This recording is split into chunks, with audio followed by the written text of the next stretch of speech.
नमस्कार, मैं हूं अमित नारायण।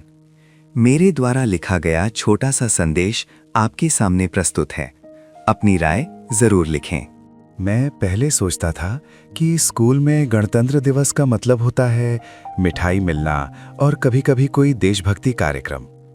एक बार मुझे ऐसे ही एक कार्यक्रम में हिस्सा लेने का मौका मिला। वो एक देशभक्ति मंच नाटक था। मैं बहुत उत्साहित था। गणतंत्र दिवस से कुछ दिन पहले नाटक की तैयारियां शुरू हो गईं। एक दिन टीचर ने सभी प्रतिभागियों को बुलाया और समझाया कि किसे क्या करना है। फिर उन्होंने मेरी तरफ देखा और कहा, तुम इस नाटक के सबसे अहम किरदार हो। ये सुनकर मैं खुश भी हुआ और थोड़ा घबरा भी गया। लेकिन अगली बात सुनकर मैं उलझन में पड़ गया। उन्होंने कहा, तुम बस एक किताब पकड़कर वहां खड़े रहोगे। मुझे समझ नहीं आया कि इसमें क्या खास है। फिर भी मैं रोज रिहर्सल में जाता रहा। सब अपने अपने संवाद बोलते और मैं बस खड़ा रहता। हर दिन मैं टीचर से पूछता, मैम मेरी बारी कब आएगी?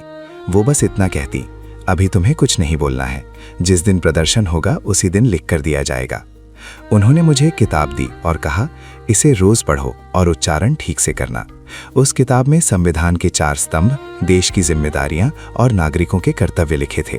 कई ऐसी बातें जिनका मतलब तब मुझे पूरी तरह समझ नहीं आया। फिर प्रदर्शन का दिन आ गया। नाटक शुरू हुआ। सब अपने अपने संवाद बोल रहे थे। जो भूल जाता मैं पर्दे के पीछे से चुपके से उसे याद दिला देता, क्योंकि रिहर्सल के दौरान मुझे सबके संवाद याद हो गए थे। फिर अचानक मेरी बारी आ गई। मैं घबरा गया। तभी मैंने देखा स्टेज के एक कोने में टीचर खड़ी थीं। उन्होंने इशारे से मेरी किताब की तरफ संकेत किया। मैंने गहरी सांस ली, थोड़ा आत्मविश्वास जुटाया और आगे बढ़कर जैसा सिखाया गया था वैसे ही पढ़ना शुरू किया। जैसे ही मैंने पढ़ना खत्म किया, पूरा हॉल तालियों की गूंज से भर गया।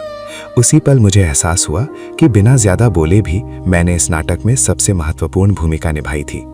ये गणतंत्र दिवस मुझे जीवन भर याद रहेगा। आप भी संविधान को सिर्फ कागजों तक सीमित ना रखें, उसे अपने भीतर उतारने की कोशिश करें।